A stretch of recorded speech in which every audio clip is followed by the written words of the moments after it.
Commander Jack Harlow stood on the bridge of the U.S. Vigilant, his eyes fixed on the main screen. The alien probe hung in space, slowly rotating as it scanned Earth below. This was the third day it had been there, silently watching. Jack didn't like it one bit. "Any response to our communications, Lieutenant Rivera?" Jack asked, his voice tense. "No, sir. The probe continues to ignore all hails," Rivera replied from her console. Jack rubbed his chin, feeling the stubble from the long hours he'd been on duty.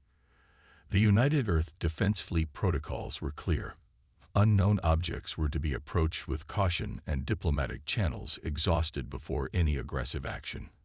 But something about this probe made his skin crawl. "Sir, it's changing its scan pattern," called out Officer Samantha Kelly from the intelligence station. "It's now focusing on our defense satellites and major military installations." Jack's eyes narrowed. "Show me." The screen shifted to display a map of Earth with bright red lines indicating the probe's scan paths.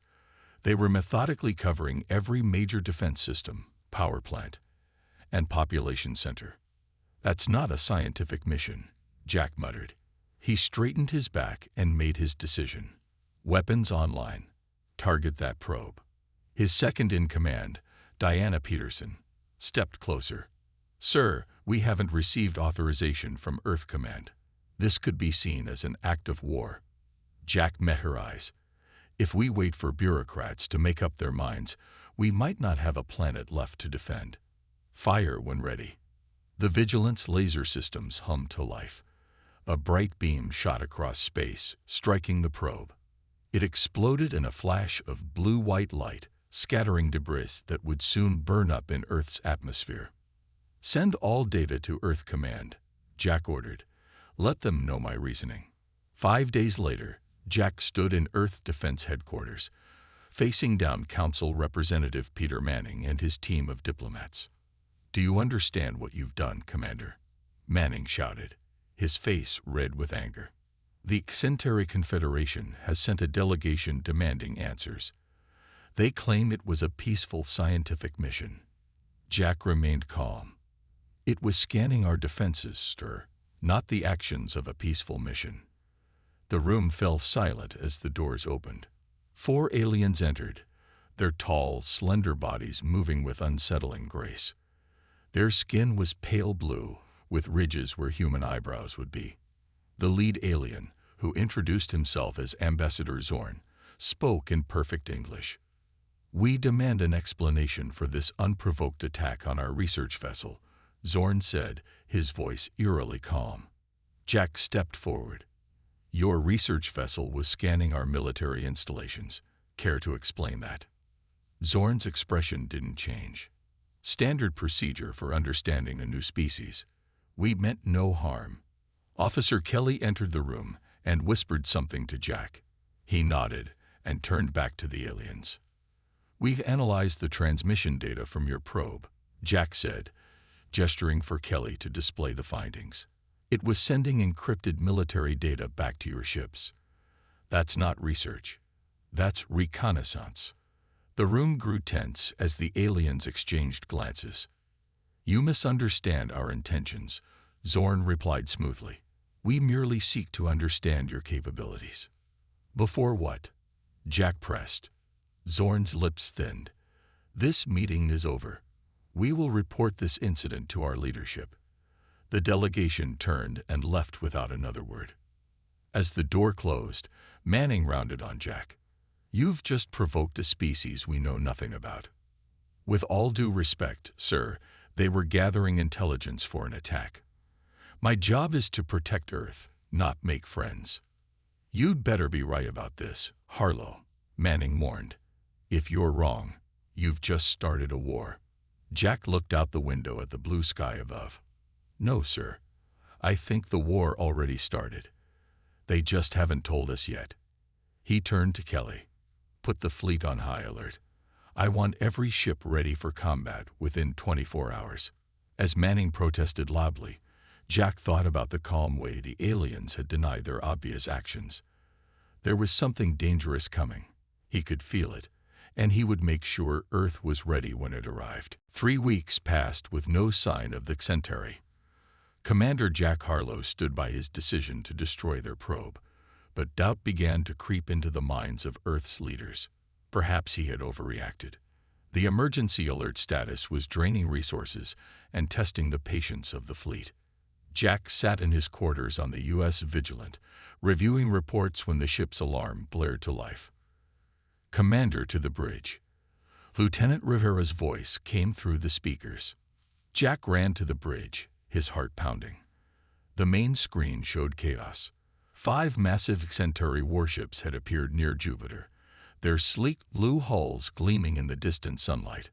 "Status report," Jack barked as he took his command chair.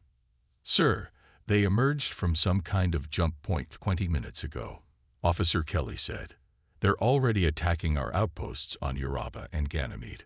Jack watched in horror as the screen showed live feeds from the research stations. Centauri weapons tore through the thin protective domes. Men, women, and children in panic, running for escape pods that never launched. "How many people are stationed there?" Jack asked, his voice tight. "Over 3,000 civilians, sir, researchers, and their families," Diana answered, her face pale. The bridge fell silent. Jack gripped the arms of his chair until his knuckles turned white. "Get me Earth Command," he ordered, "and move the fleet to intercept those ships." Hours later, the U.S. Vigilant shuddered as another Centauri blast struck its shields. Jack steadied himself against his console. "Shields at 30%, Rivera reported. "We can't take much more." Through the viewport, Jack could see the rest of his fleet engaging the enemy. Human ships were faster, but Centauri weapons cut through their defenses like paper. Already 3 Earth vessels had been destroyed. "Target their lead ship's engine section," Jack ordered. "All remaining power to weapons." The Vigilant's guns fired, striking the Centauri ship where Jack had guessed their engines might be. To everyone's surprise, the alien vessel exploded, breaking apart in a flash of blue fire. "Direct hit," Rivera shouted. "Get a salvage team ready. I want pieces of that ship," Jack ordered. The battle raged for hours more, but the destruction of one of their ships seemed to make the Centauri more cautious. They pulled back to Jupiter's orbit, regrouping. Back on Earth, Jack stood in the Defense Council chamber. The room was packed with angry, frightened people. Defense Secretary Alan Wright pounded his fist on the table. "Over 3,000 dead," he shouted. "You said they were planning an attack, Harlow, but this is genocide." Jack placed a sealed container on the table. "This is what our salvage team found on the destroyed Centauri ship." "Officer Kelly, explain." Kelly stepped forward. "Sir, these are biological agents designed specifically to target human DNA. They were preparing to release these into Earth's atmosphere." The room fell silent as images appeared on the large screen. Detailed plans for Earth's invasion and the systematic elimination of human resistance. "They didn't come to talk," Jack said quietly. "They came to exterminate us." Secretary Wright sat heavily in his chair. "What are our options?"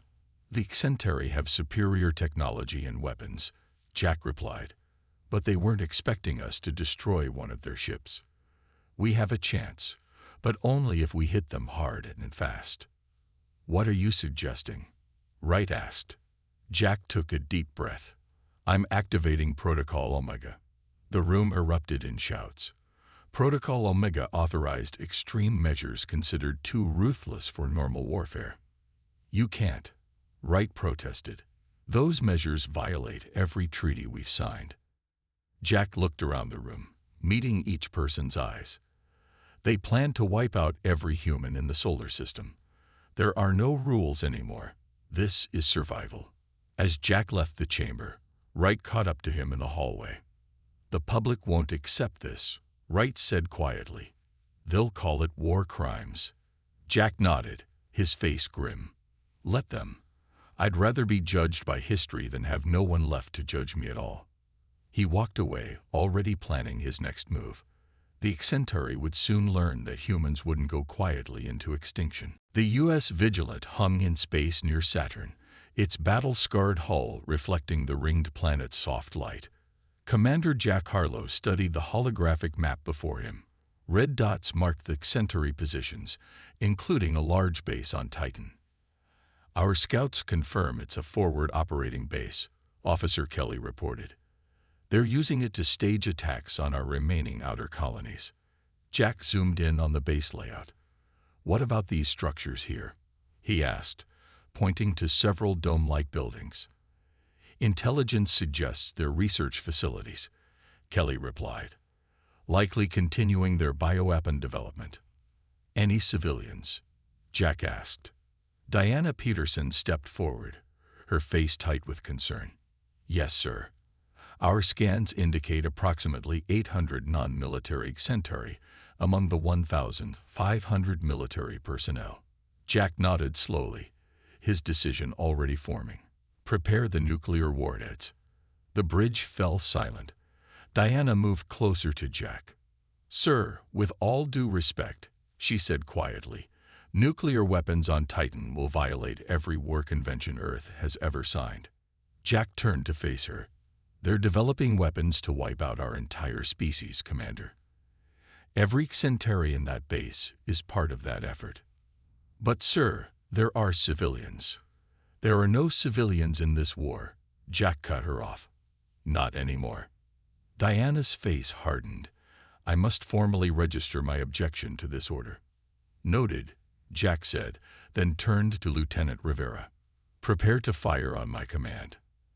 Hours later, Jack watched on the main screen as the missiles streaked toward Titan. The base never fired defensive weapons.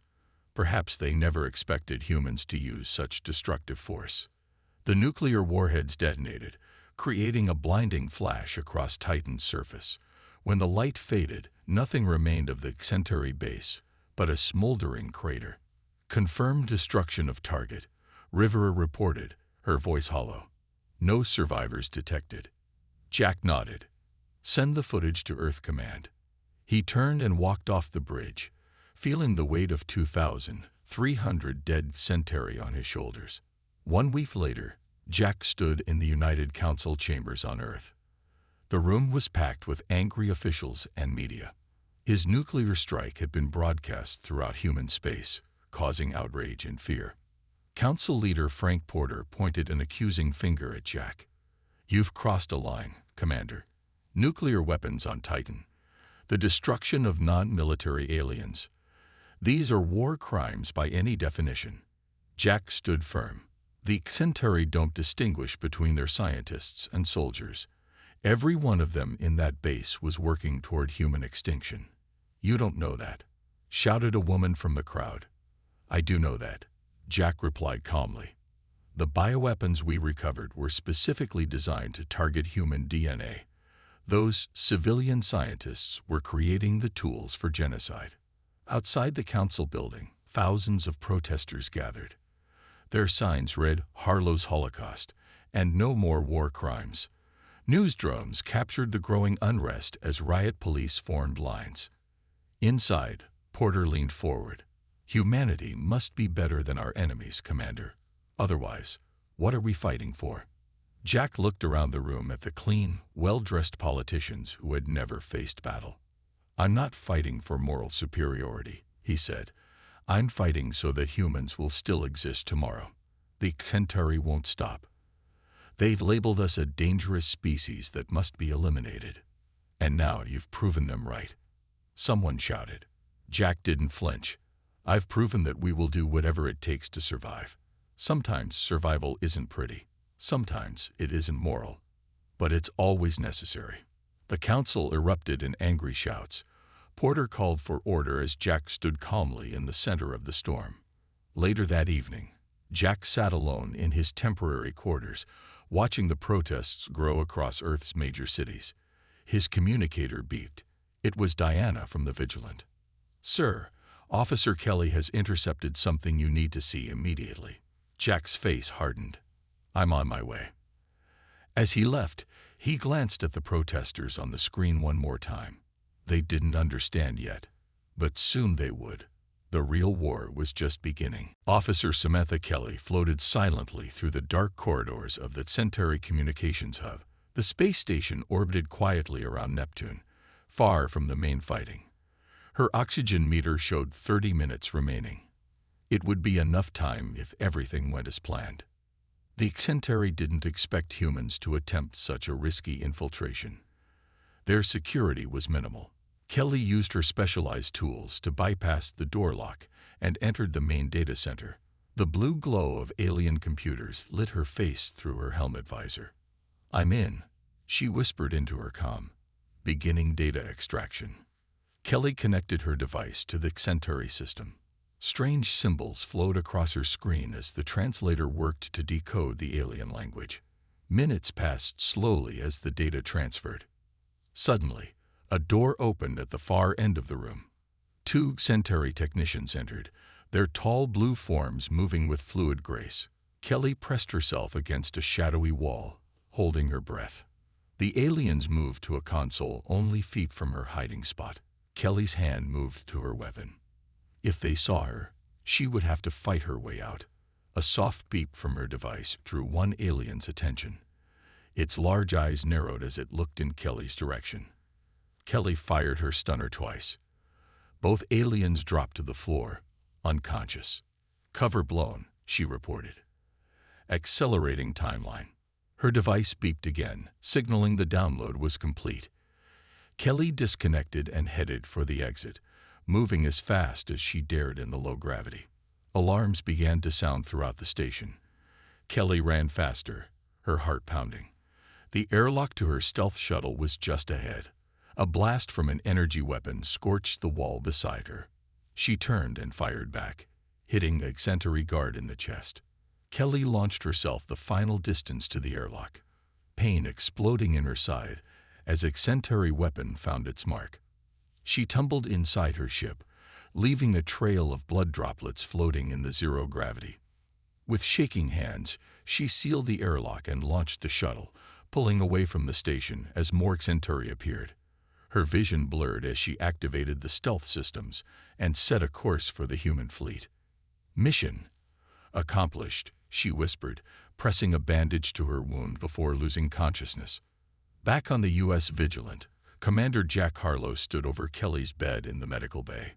She was pale but stable after emergency surgery. "The data is intact, sir," she said weakly. "You need to see it." Jack reviewed the files on a tablet.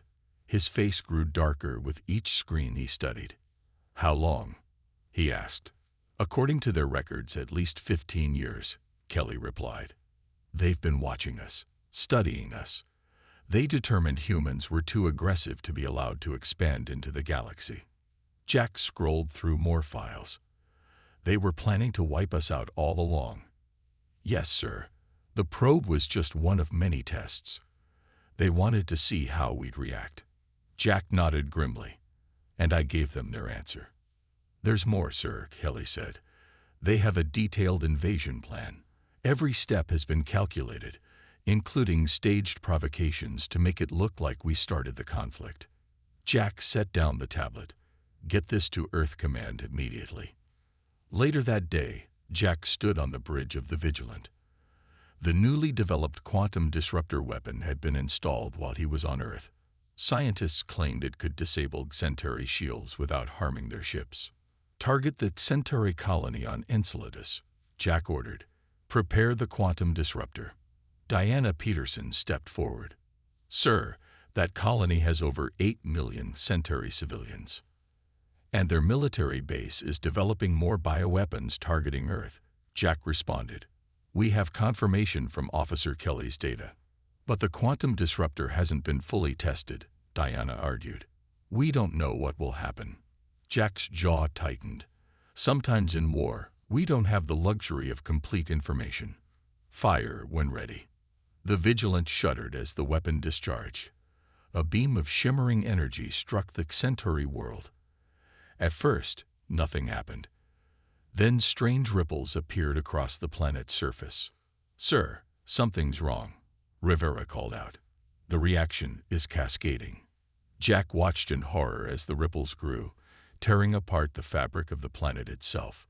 Within minutes, Enceladus broke apart, disintegrating completely. 8 million lives extinguished in an instant. The bridge was deadly silent. Jack stared at the debris field that had once been a world.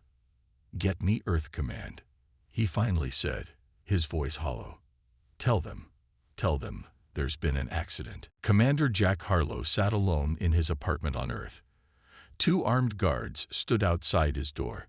He was not a guest here. He was a prisoner. The destruction of Enceladus had shocked the entire human race. 8 million dead in an instant. The weapon was supposed to disable shields, not destroy planets. The scientists who created it were still trying to understand what went wrong. Jack stared at the wall, remembering the moment the planet broke apart. He had made a choice, and now he would face the consequences. His door chimed. A stern woman in a formal uniform entered. "Commander Harlow, I'm Olivia Carter. I'll be your defense attorney." Jack nodded. "When does the trial begin?" "Tomorrow morning," Olivia replied, placing her tablet on the table. "The United Earth Tribunal has fast-tracked your case." "And the charges?" "Multiple counts of war crimes, unauthorized use of nuclear weapons, willful destruction of civilian targets, and after Enceladus," her voice trailed off, "genocide." Jack finished for her. Olivia nodded. "The prosecution will be led by Gregory Martinez. He's never lost a case." Jack smiled without humor. "There's a first time for everything." The next morning, Jack stood before the tribunal in a packed courtroom. Every seat was filled with reporters, politicians, and family members of soldiers who had died in the war. The 5 judges looked down at him from their high bench. Chief Judge Maria Phillips spoke first. "Commander Jack Harlow, you stand accused of the most serious crimes in human history. How do you plead?" Jack stood straight. "Not guilty, Your Honor." Murmurs filled the courtroom. Prosecutor Martinez approached the center of the room. He was a tall man with sharp eyes and a sharper voice. "Commander Harlow would have you believe that his actions were necessary," Martinez began. "That the rules of war don't apply when facing an alien threat. But I ask you, if we abandon our humanity to survive, what exactly are we saving?" Over the next days, Martinez called witness after witness. Officers who had objected to Jack's orders, scientists who explained the devastation caused by his weapons, families who had lost loved ones in the fighting. Then it was Olivia Carter's turn. She called Officer Samantha Kelly to the stand. Kelly was still pale from her injuries, but her voice was strong. The Centauri had been planning our extinction for over 15 years. Every probe, every diplomatic meeting was just to gather intelligence for their attack. She displayed the data she had retrieved from the Centauri station. Plans for Earth's invasion. Designs for weapons that would target human DNA. Discussions about humanity's aggressive tendencies that made them too dangerous to allow into the wider galaxy. Martinez cross-examined her harshly. "This information, even if true, doesn't justify the deaths of millions of civilians. They would have killed every human man, woman, and child," Kelly responded. "There are no innocent bystanders in a war of extermination." On the final day, Jack took the stand. The courtroom fell silent. Martinez approached. "Commander, do you regret any of your actions? The nuclear strike on Titan, the destruction of Enceladus."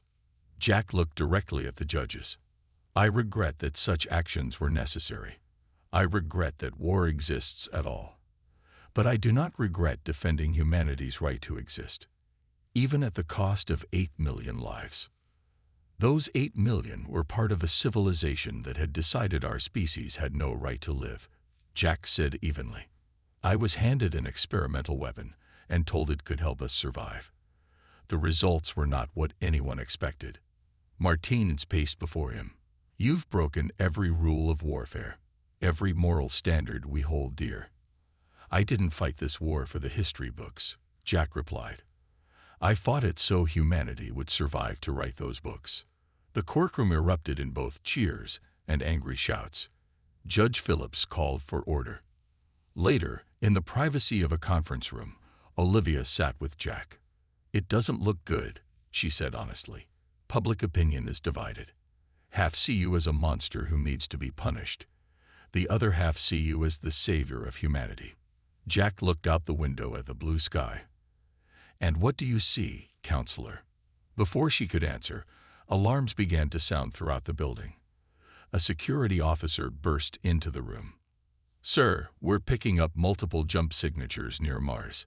It's the Centauri. They're back, and this fleet is massive." Jack stood. "How long until they reach Earth?" 3 days at most." Jack turned to Olivia. "It seems my trial may have to wait." The emergency meeting room was filled with the highest-ranking military and government officials on Earth. Screens along the walls showed the approaching Centauri armada. Over 300 ships, far more than the previous attack.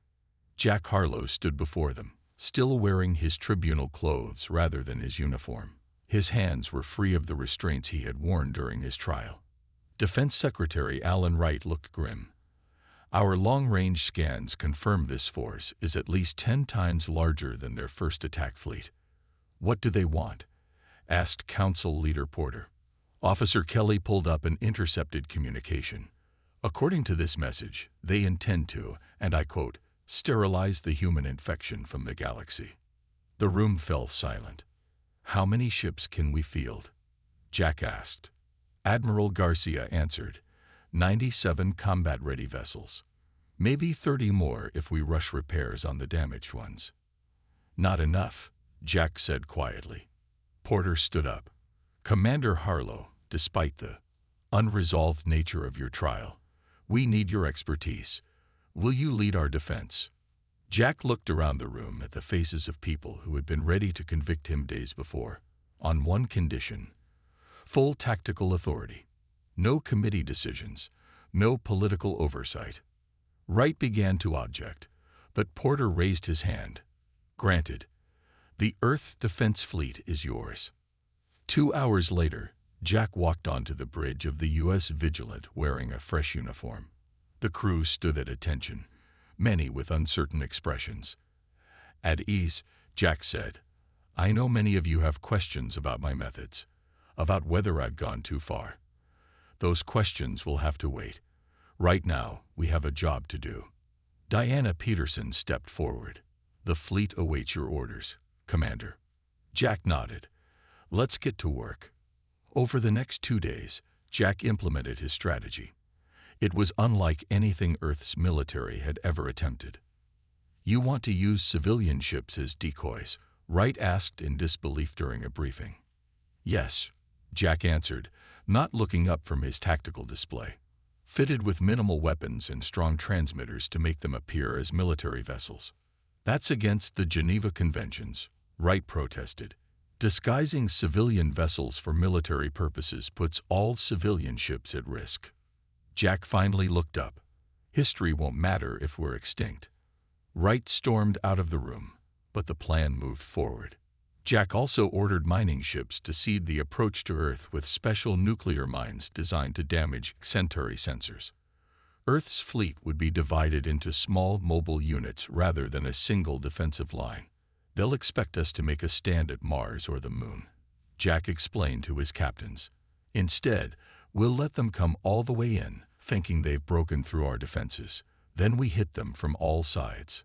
On the 3rd day, the Centauri fleet entered the solar system, just as predicted.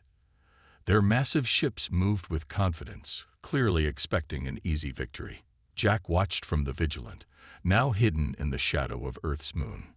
"They're taking the bait," Diana reported as the decoy ships engaged the front of the Centauri fleet. The civilian ships, operated by volunteer crews, drew the aliens forward while appearing to retreat. Explosions flashed through space as some decoys were destroyed. "Those people are dying to buy us time," Diana said quietly. "I know," Jack replied, "and I'll carry that burden too." The main Centauri fleet approached Earth, spreading out to surround the planet. Just as they moved into position, Jack gave the order. "All units, execute attack pattern Omega.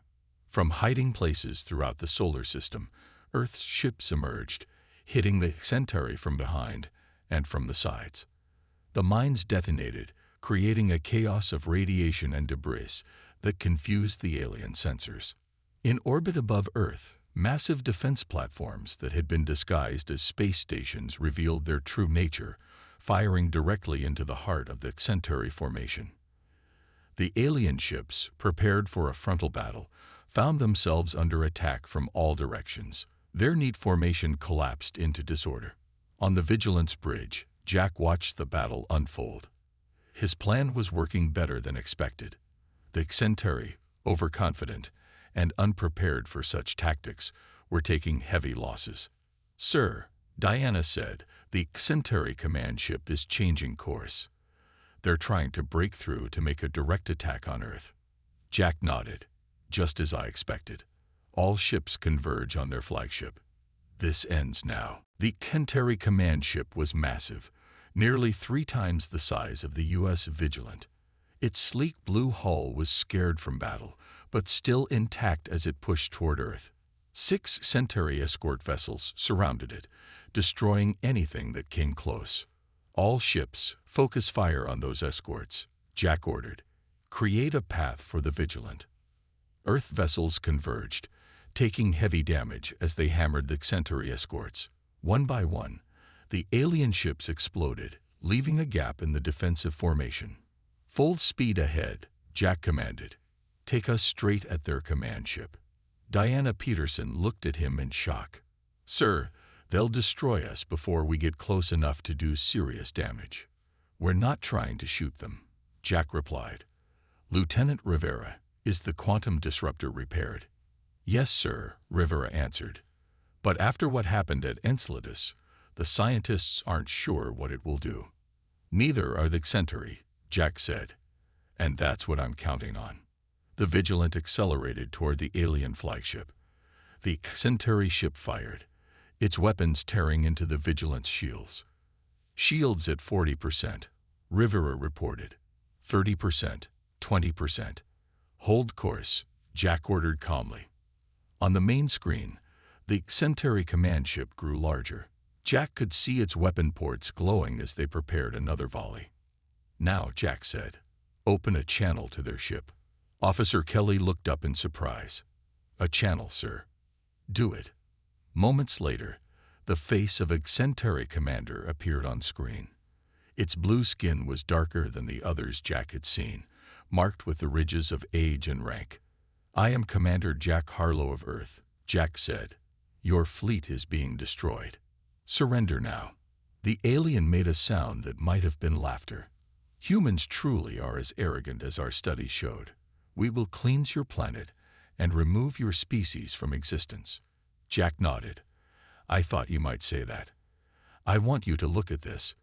He signaled to Kelly, who sent images of the destroyed Enceladus to the Centauri ship. "This is what happened when we tested our quantum disruptor on one of your colonies." The Centauri commander's eyes widened slightly. "My ship is currently targeting your vessel with an improved version of that same weapon," Jack continued. "Surrender or be destroyed." The alien commander was silent for a moment. "You would not use such a weapon this close to your own planet. The risk is too great." Jack smiled. "Ask yourself this. Would the human who destroyed Enceladus hesitate to take that risk? The human you labeled a war criminal." The communication ended abruptly. "They're powering up engines," Rivera reported. "They're trying to get away from Earth." "Target their engines with conventional weapons," Jack ordered. "Disable them, but don't destroy the ship." The Vigilant fired, precision shots striking the Centauri flagship's engine section. The massive ship slowed, then stopped, dead in space. Throughout the solar system, seeing their command ship disabled, the remaining Centauri vessels began to retreat. Some managed to jump away. Others were destroyed by Earth's pursuing fleet. The battle was over. Earth had survived. 6 weeks later, Jack Harlow once again stood before the Earth Tribunal. The courtroom was packed, but the mood was different. Hero or criminal, Jack had saved Earth. The Centauri command ship had been captured intact. Its computers contained complete records of their plans to exterminate humanity. There could no longer be any doubt about their intentions. Chief Judge Phillips looked down at Jack. "Commander Harlow, this tribunal has reviewed all evidence, including that recovered from the Centauri vessel. We have reached a verdict." The room fell silent. "On the charge of unauthorized use of nuclear weapons, we find you guilty. On the charge of willful destruction of civilian targets, we find the evidence insufficient. On the charge of genocide regarding Enceladus, we find you not guilty due to the unforeseen nature of the weapon's effects." Jack stood still, his face showing no emotion. However, Phillips continued, "Given the existential threat humanity faced and your actions in Earth's defense, this tribunal suspends all sentencing. You are free to go, Commander." Mixed reactions filled the courtroom. Cheers, angry shouts, quiet tears. 1 month later, Jack stood before a memorial on the rebuilt space station orbiting Mars. It listed the names of every human lost in the war, military and civilian. Over 2 million names. An elderly man approached, walking slowly with a cane. "Commander Harlow." Jack turned. "Yes. My name is George Lewis. I lost my daughter and grandchildren on Europa during the first attack." The old man's eyes were tired but clear. "I wanted to ask you something." "Of course. Was it worth it? All the death, all the lines we crossed?"